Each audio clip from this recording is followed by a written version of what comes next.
सखी सहेली कार्यक्रम सुनने वाली सभी सखियों और सखाओं को मंदाकिनी जोशी का और संगीता श्रीवास्तव का नमस्कार। नमस्कार। कैसी हो संगीता जी? हाँ बिल्कुल ठीक है। और भाई होली की बहुत बहुत शुभकामनाएं दे दें हमारे सभी सखियों और सखाओं को। जी जी जी जी बहुत सारी शुभकामनाएं।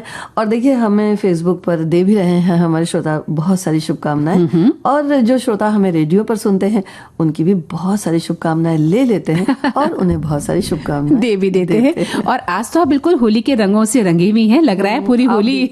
आप भी तो भाई ऐसा लग रहा है कि होली तो हम पर पूरा अपना प्रभाव लिए हुए है ना। तो हमारे जो सखी और सखा हैं और सुनने वाले श्रोता हैं वो भी होली का त्योहार बहुत ही हर्षोल्लास के साथ मना रहे होंगे।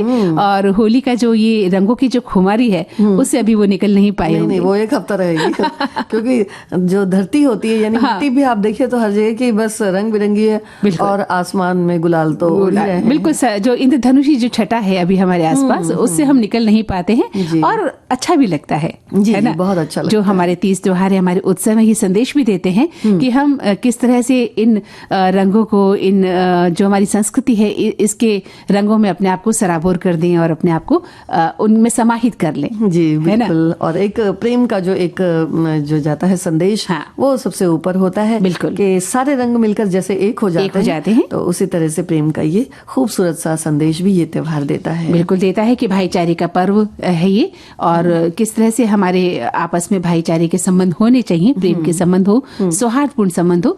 यही हर त्योहार एक संदेश लेकर आता है। जी जी। और आज जिन विषयों को लेकर हम आए हैं, आज अंतर्राष्ट्रीय गणित दिवस भी है। अरे गणित से मुझे बहुत डर लगता है। मुझे भी, मेरा भी वही हाल अपनी स्टूडेंट लाइफ में गणित से बड़ा डर लगता था, लेकिन हाँ गणित कर लेते थे, गणित के सवाल हल कर ही लेते थे। और टीचर की डांट खा खा कर आखिर गणित सीख लेते थे। जरूरी है वो बहुत। हाँ बिल्कुल। और क्या है आज? आज नींद दिवस भी है। अरे वैसे नींद तो उड़ी हुई है लेकिन आज नींद उड़ी हुई है। हाँ, विश्व नींद दिवस है। और होली के त्योहार की तो हम बातें करेंगे ही। हमारे श्रोताओं ने बहुत सारे कमेंट्स भी भेजे हैं। और कुछ हम साड़ियों की भी बात करते हैं। अरे आज साड़ी का दिवस, यानी आज आप मुझे एक साड़ी गिफ्ट करने वाली हैं। जी, जी, वो भी देखिए कभी हो जाएगी। तो आप मुर्शिदाबाद की बालूचरी साड़ी आज मुझे देने वाली हैं। हाँ है ना? जी जी बिल्कुल बिल्कुल। तो हमारी सखियां भी लिखें कि क्या उनके पास मुर्शिदाबाद की बालूचरी साड़ी है, उनके कबर्ड में क्या वो साड़ी रखी है, अगर है तो किस तरह की है, किस रंग की है, कब उन्होंने ली थी, उसे कब पहना था, कोई याद हो तो उसके बारे में हमें बताएं। हाँ, और बंगाल तो वैसे भी रेशम के लिए जाना जाता है। बिल्कुल। तो अब एक गीत सुन ले।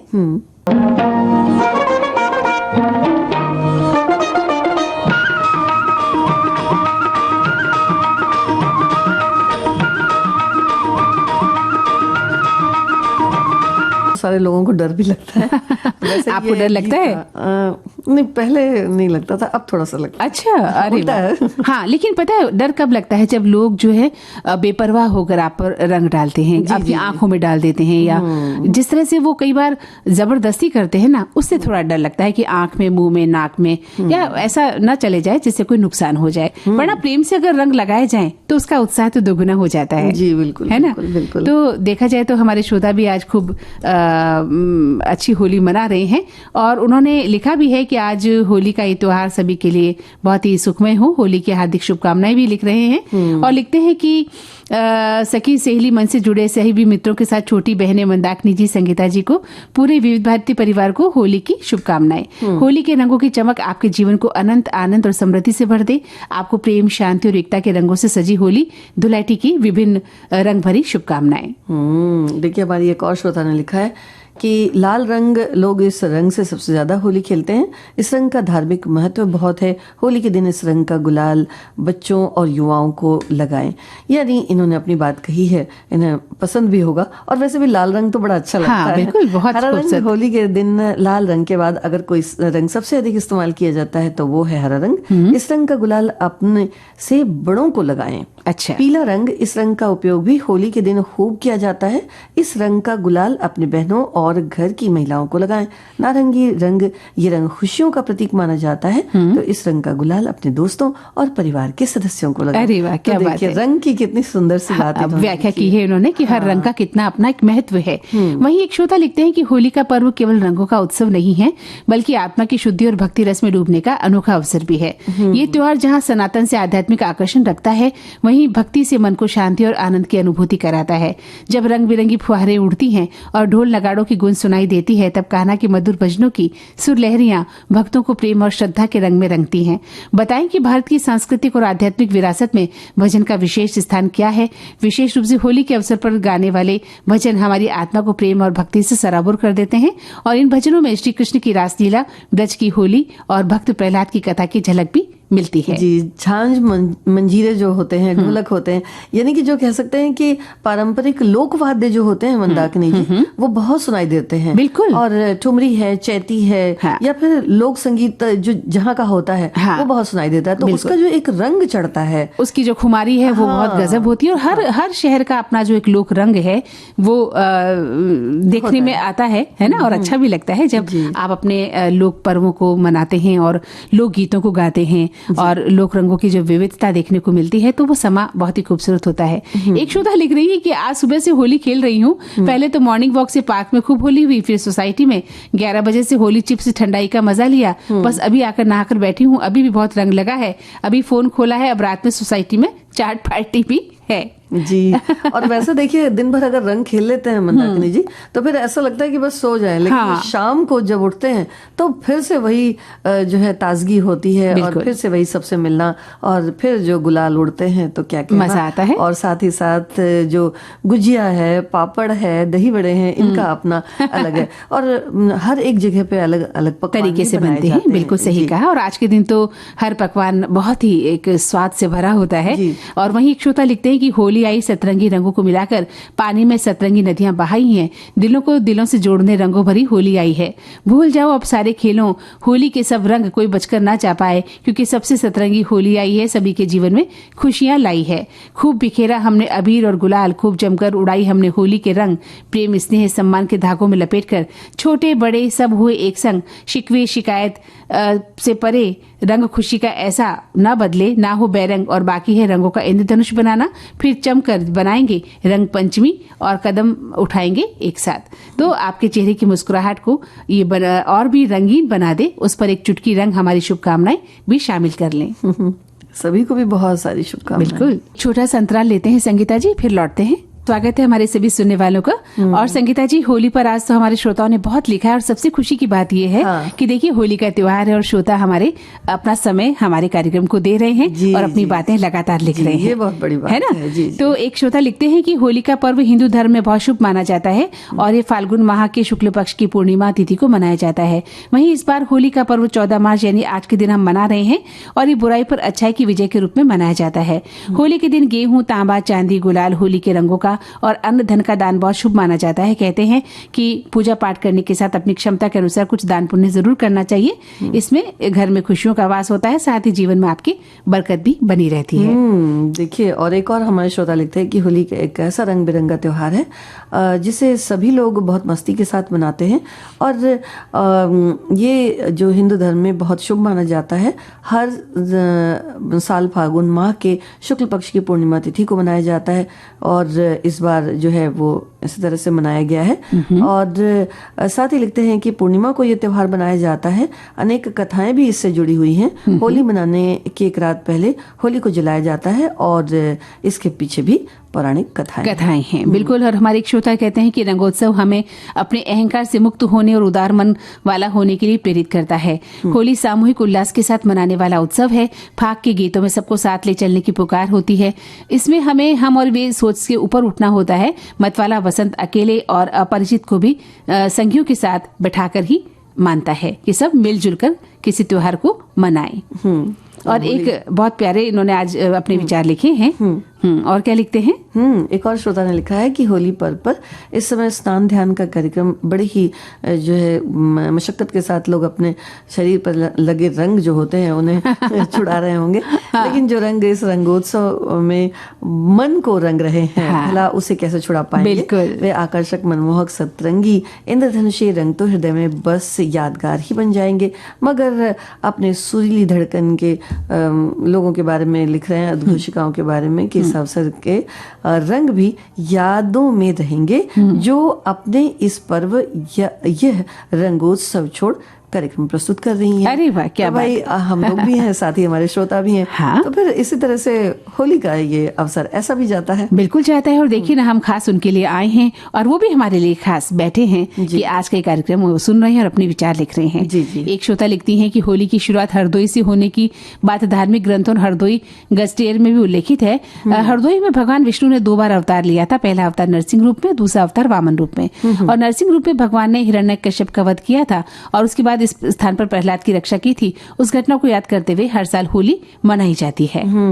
तो होली के साथ तो ये है ही है एक जो पौराणिक कथाएं जुड़ी हुई हैं। जी। और साथ ही साथ देश भर में मनाई जाने वाली ये होली एक कहते हैं ना कि भाईचारे का भी संदेश देती है, प्रेम का, सौहार्द का संदेश देती है। और जैसा कि हमारे श्रोता लिख भी रहे हैं कि फाग और धमार का गायन जो होता है मंदाकिनी जी, वो बड़े जोर शोरों से होता है। कहीं धूलिवंदन, कहीं धुलेटी, धुरखेल, ये सब भी अलग अलग नाम है, अलग अलग जगहों के हिसाब से। झांझ, मंजीरे के साथ साथ रंगों की फुहार जो होती है वो इंसान को बहुत लोगों को आह्लादित करती है। बिल्कुल पकवान की तो खैर अपनी अलग बात है। महाराष्ट्र में देखिए पूरनपुरी आज के दिन मनाते हैं, ये बड़ा खास होता है। और बिहार वगैरह में गुजिया, बिहार या उत्तर प्रदेश में गुजिया वगैरह का, गुजिया तो लगभग हर जगह आजकल बनाने लग गए हैं क्योंकि प्रचलन इतना बढ़ गया है। और बड़ा सुंदर वो पापड़ वगैरह भी बनाते हैं जो आलू के, और फिर चिप्स होते हैं, तो वो भी बड़े अच्छे लगते हैं खाने में। बिहार में वैसे एक बात और भी है कि दही बड़े आज के दिन बनाए जाते हैं। हाँ जी। तो दही बड़े का तो स्वाद बहुत ही मस्त होता है। और अगर दही बड़े बनाने की भी कला है, अगर आपने उस तरीके से उसे बना लिया है तो फिर क्या कहने, है ना? जी। हमारे एक श्रोता कविता लिखते हैं, संगीता जी लिखते हैं, आई होली रंग बिरंगी आई होली, मुन्नी आओ चुन्नी आओ, रंग भरी पिचकारी लाओ, मिलजुल कर खेलेंगे होली, रंग बिरंगी आई होली। मठरी खाओ, गुजिया खाओ, पीला लाल गुलाल उड़ाओ, मस्ती लेकर आई होली, रंग बिरंगी आई होली। रंगों की बौछार कहीं है, ठंडे जल की धार कहीं है, भीग रही टोली की टोली, रंग बिरंगी आई होली। परसों विद्यालय जाना है, होमवर्क भी जंचवाना है, मेहनत से पढ़ना हम जोली, रंग बिरंगी आई होली। वो तो रहता ही है, जो विद्यालय जाना है वो तो है ही है। भाई देखिए, इन दिनों एग्जाम्स भी चल रहे हैं और हमारे बहुत सारे बच्चे जो है पढ़ाई भी कर रहे हैं, लेकिन हाँ साथ में वो होली का त्योहार भी मना रहे हैं। ध्यान से मनाएं ताकि उनके स्वास्थ्य से किसी तरह का कोई खिलवाड़ नहीं। रंगों की जो खुमारी है ना, वो नींद एक अलग ही अर्थ में होती है। जब हम जो सो गया वो पछताता भी है शाम को, अरे हम तो सो गए थे। क्योंकि आज का दिन ही ऐसा इतना खास है कि हर पल आपको लगता है कि हम हर उस दृश्य को अपनी आंखों में कैद कर लें जो आज के दिन हम देख रहे हैं, है ना? उसे जी लें। बिल्कुल। तो आज विश्व नींद दिवस है और सभी जानते हैं कि विश्व नींद दिवस क्यों आयोजित किया जाता है। वैसे तो ये वार्षिक कार्यक्रम है संगीता, और नींद संबंधी विकारों की रोकथाम के लिए और प्रबंधन को बढ़ावा देने के लिए आज का दिन मनाया जाता है कि नींद और हमारे स्वास्थ्य में किस तरह से तालमेल बैठाया जाए। आधुनिक समय में लोगों की व्यस्तता और अनिद्रा से होने वाली जो स्वास्थ्य संबंधी परेशानियां हैं उसको खास ध्यान में रखकर आज के दिवस को मनाया जाता है। हाँ जी, यानी कि कब सोना है कब जागना है, इसका जो है हम लोगों को ही ध्यान रखना पड़ेगा। बिल्कुल। सोने का समय, जागने का समय ये निश्चित हो तो फिर समय भी ठीक से निकलता है, यानी काम भी ठीक से हो जाते हैं। हाँ। और नहीं तो नींद की जो एक खलल है, हाँ, वो हर समय समझ में आती है।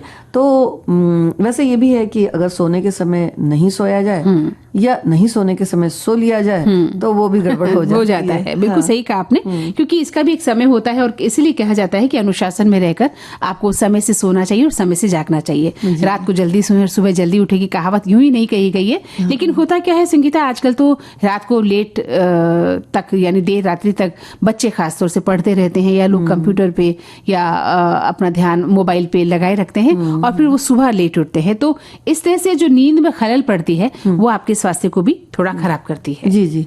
तो जब हम लोगों को भी थोड़ा सा यानी कि जो अभी परेशानियों से जो है मुक्त हो जाएंगे, क्योंकि नींद अगर पूरी नहीं होती है तो आधा तकलीफ में आप हो जाते हैं। आपका जिस तरह से बहुत सारे डिसऑर्डर भी हो जाते हैं, बहुत ज्यादा हो जाते हैं, और आप फिर बहुत परेशान भी रहते हैं, डिस्टर्ब रहते हैं। तो अपनी नींद को बचाइए और प्यारी सी नींद लीजिए रात को, और समय से सोइए और समय से उठिए, सबसे बड़ी बात। जी जी। और बहुत ज्यादा भी सोना मंदाकिनी जी ठीक नहीं है। हाँ। क्योंकि बहुत ज्यादा सोने से भी फिर क्या होता है, एक आलस जो है वो दूसरे तरह की बीमारी में तब्दील हो जाता है। बिल्कुल सही कहा। कुछ लोगों को तो नींद नहीं आने की बीमारी होती है संगीता जी, और कुछ लोगों को बहुत ज्यादा नींद आने की जो है एक तकलीफ होती है। तो इन दोनों से बचना चाहिए और जीवन में बैलेंस जिसे कहते हैं रास्ता निकालना वो जरूरी है। और अभी क्या रास्ता निकालना है? हाँ, अब तो बस ब्रेक का समय है। बिल्कुल।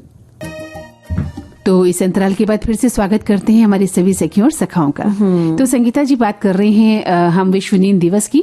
हमारे एक श्रोता लिखते हैं कि शांत गाढ़ी नींद अच्छे आरोग्य का प्रतीक होती है। हाँ। निरामय आरोग्य के लिए संतुलित खानपान और नियमित व्यायाम की जरूरत होती है। साथ ही साथ साफ सुथरा, द्वेष रहित, निर्मल, उम्दा अंतःकरण भी हमें नींद के समीप ले जाता है। जरा देख लो एक नींद कितने सद्गुणों को समाये हुए है। सभी को चैन की नींद मिल जाए, यही विश्व नींद दिवस की शुभकामनाएं हैं।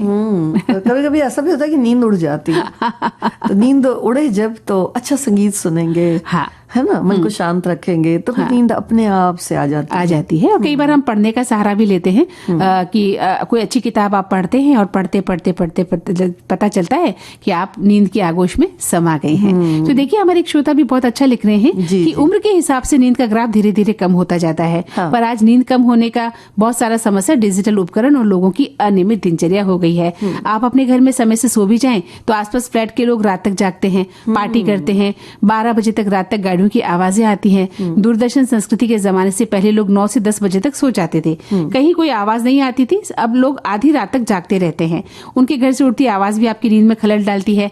लैपटॉप पर काम करने वाले और किसी विदेशी सेवा में है जो रात भर जागना उनकी मजबूरी है, और किसी परिवार के एक सदस्य के जागने से सारे घर के सदस्यों की नींद पर इसका प्रभाव पड़ता है।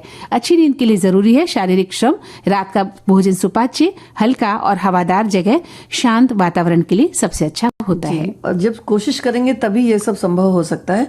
अगर कोशिश नहीं है तो फिर संभव नहीं होगा। हाँ, कहने का मतलब ये है कि जब भी नींद को लेकर अगर कोई बात हो तो उसे एक कहते हैं ना कि एक रूटीन में ढाल लेना चाहिए। जी, इन्होंने बिल्कुल ठीक लिखा है कि लोग क्या होता है, घर के बाकी सदस्य या फिर एक कमरे में कुछ ऐसा है कि लाइट सी आती रहती है बहुत ज्यादा, या फिर कोई बगल में भी लेटा मोबाइल चला रहा है या कुछ है, तो दूसरे किसी को अगर नींद आ रही है तो फिर वो नहीं आती। बिल्कुल सही कहा। तो दूसरों का भी ध्यान रखें। हाँ। आपने सुनवाई और इसको सुनकर तो मन और भी जो है क्या कहना चाहिए, रंग बिरंगा हो गया है। हाँ, ये गीत बहुत सुंदर, बहुत सुंदर, बहुत सुंदर। जी जी। विविध भारती। हाँ, तो संगीता जी अब हम उस विषय पर आ गए हैं जिससे लगभग हर बच्चा डरता है। हाँ।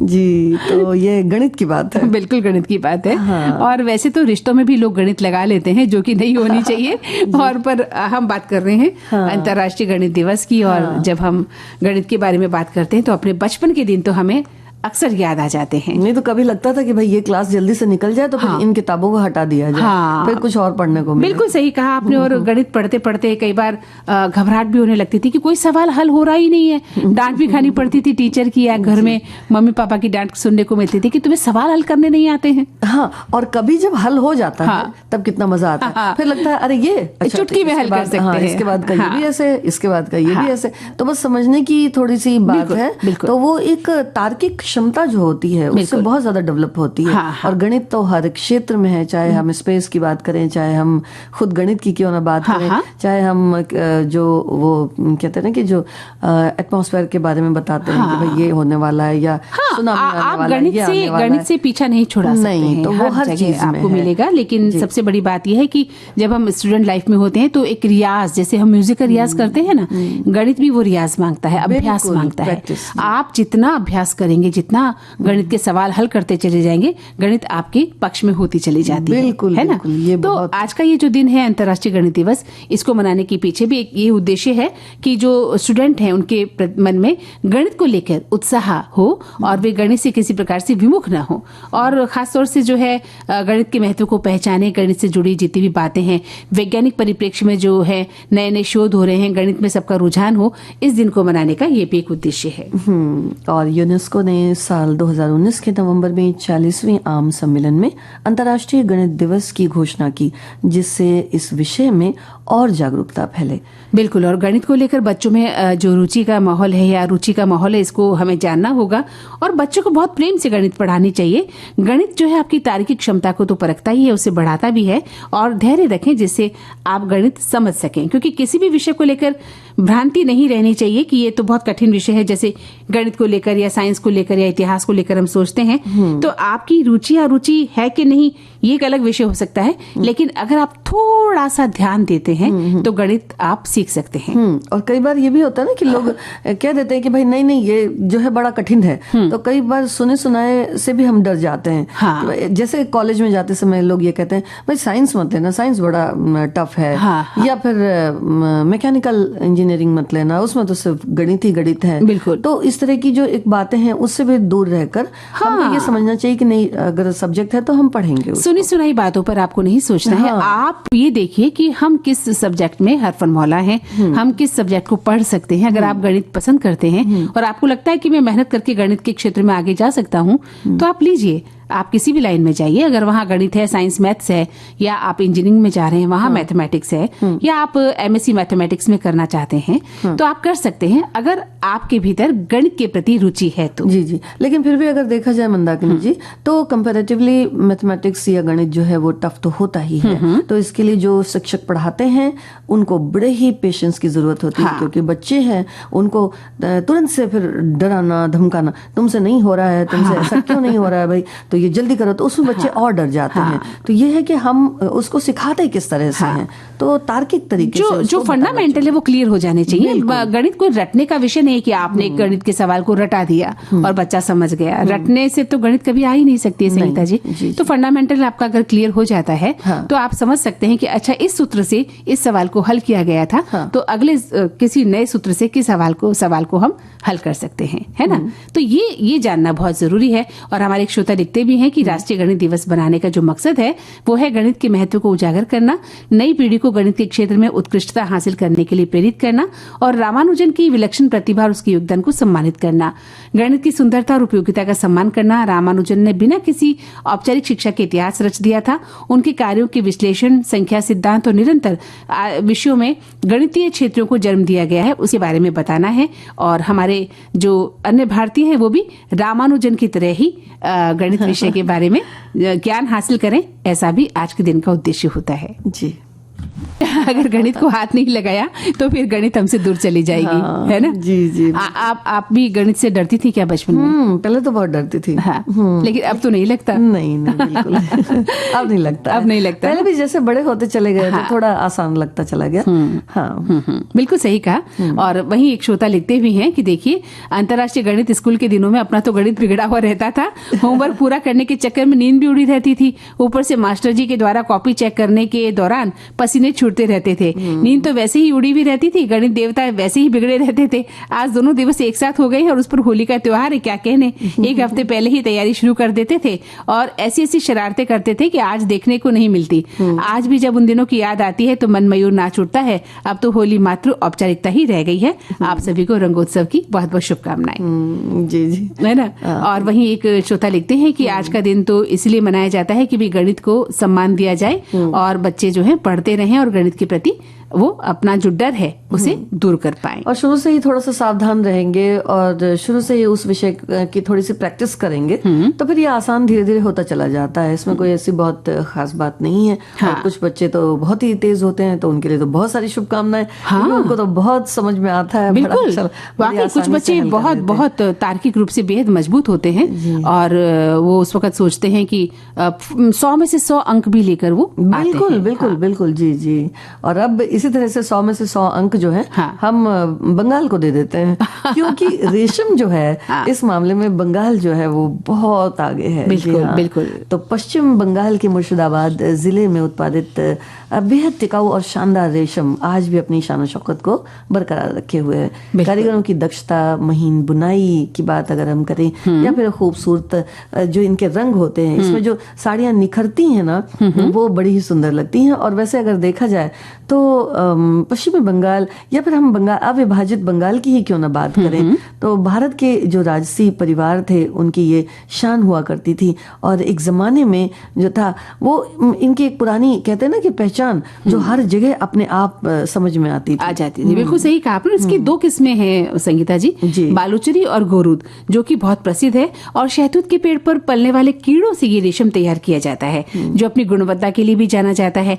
वैसे देखा जाए तो ऐतिहासिक रूप से अगर हम देखें तो बंगाल भारत का एक मुख्य रेशम बुनाई केंद्र है ना। और देश विदेश में भी आज भी बंगाल की इन रेशमी साड़ियों की इतनी ही मांग है जितनी पहले हुआ करती थी। तो इसीलिए इन्हें खरीदना, इस हुनर को प्रोत्साहित करना भी बहुत जरूरी है, क्योंकि वो कारीगर होते हैं और अगर उनको खरीदा न जाए, पहना न जाए, तो उनका फिर वो हुनर आगे कैसे चलेगा। बिल्कुल सही कहा। तो इन साड़ियों में सुनहरे बॉर्डर इनकी खासियत है। नीले रंग की पृष्ठभूमि पर प्राकृतिक चित्र, खासकर मोर, आंचल पर झुमके होते हैं जो सुनहरे जरी के काम, इसमें जरी का काम होता है। पत्तों के सजावटी रूपांकन और बुनाई भी जटिल होती है। जरी के फूल भी बनाए जाते हैं। तो इस तरह से ये साड़ियां तैयार की जाती हैं। सिल्क को यहाँ की, यानी मुर्शिदाबाद सिल्क को बुनाई की रानी या रानी की बुनाई के रूप में के नाम से भी जाना जाता है। जी, विश्व प्रसिद्ध है ये। हाँ जी। और बाद में उसमें जैसे कपास, बांस, केले के पौधों से प्राप्त धागों से भी ये धीरे धीरे बनाई जाने लगी है। मतलब इसमें कुछ जो चेंजेस आए थे वो ये देखने को मिले कि वो फिर बाद में कपास या बांस और केले के पौधों से प्राप्त जो रेशम मिलता है उससे वो बनाई जाने लगी है। और मुर्शिदाबाद में जो जियागंज के पास बालूचर नामक क्षेत्र है, वहाँ बालूचरी साड़ियों को बनाया जाता था और इसी जगह के नाम पर इन साड़ियों का नाम भी रखा गया था। जी। और उसके बाद यहीं पर बनती हैं गोरुड़ साड़ियां भी। तो ये भी मुर्शिदाबाद सिल्क द्वारा बनाई जाती है। यहाँ विश्व प्रसिद्ध जामदानी साड़ियां भी बनाई जाती हैं।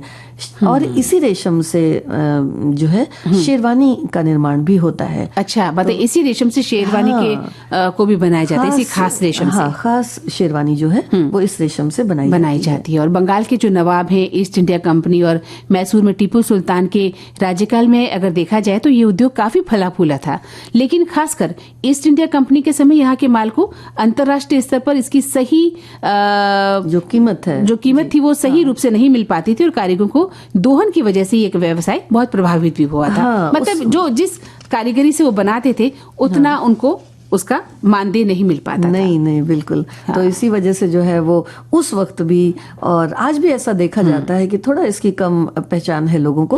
लेकिन हम तो इस मंच से यही कहेंगे कि आप मुर्शिदाबाद की जो रेशमी साड़ियां हैं उनकी तरफ थोड़ा सा तवज्जो दें और खरीदें। सुंदर। और वैसे एक गीत के बाद जब हम लौटेंगे तो हमारी एक सखी ने लिखा भी है कि उनके पास मुर्शिदाबाद की बालूचरी साड़ी है भी। मेरे पास भी है। अरे वाह। चलिए सुनते हैं गीत।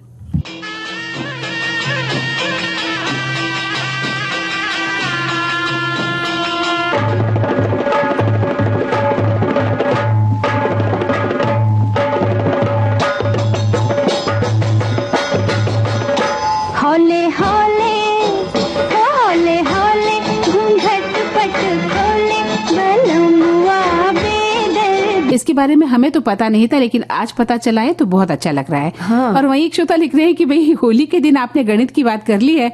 पहले तो काफी डर लगा, लेकिन आपकी बातें सुनने के बाद थोड़ा डर कम हो गया है। हाँ। और वहीं एक सखी लिख रही है कि जब खाना ही बनाना है तो फिर गणित पे इतना दिमाग क्यों खपाना। हाँ। पहले मैं ऐसा सोचा करती थी, लेकिन अब जैसे जैसे बड़ी हुई हूँ तो समझ आ रहा है कि जिंदगी में हर पल गणित ही तो है, इसलिए गणित आना बहुत जरूरी भी है। जी, क्योंकि हिसाब किताब भी तो जरूरी होता है। हाँ। तो अच्छा, हमारे एक श्रोता ने लिखा भी है बालूचरी साड़ियों के बारे में, इनके रंगों के बारे में लिखा हुआ है कि इनका उपयोग किया जाता है, बहुत सुंदर रंग होते हैं इनके, लाल, हरा, नीला, पीला, और फूल और पेड़ों की डिजाइन बालूचरी साड़ी में फूलों और पेड़ों की डिजाइन बहुत आम है।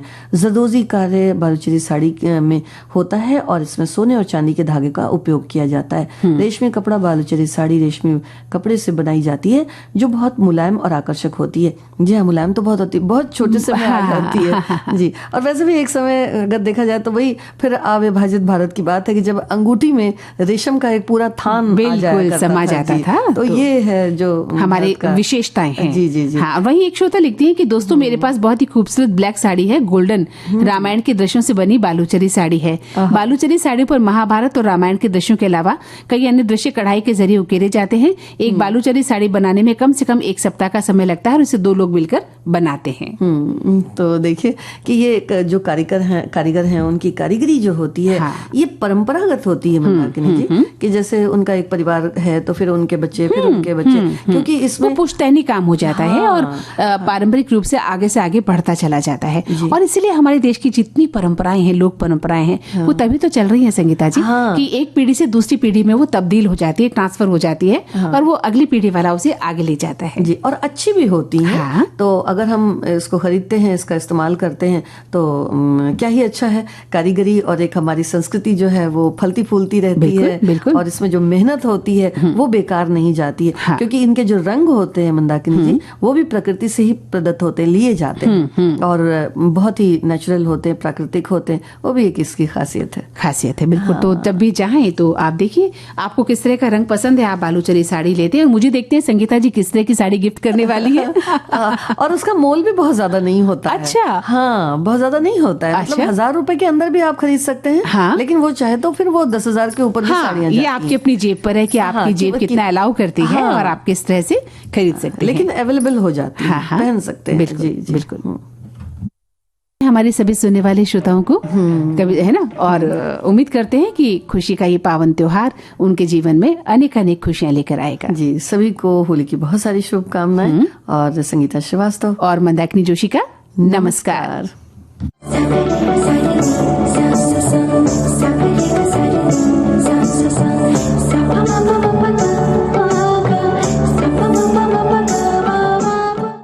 इस कार्यक्रम की प्रस्तुतकर्ता हैं अनुश्री पाठक।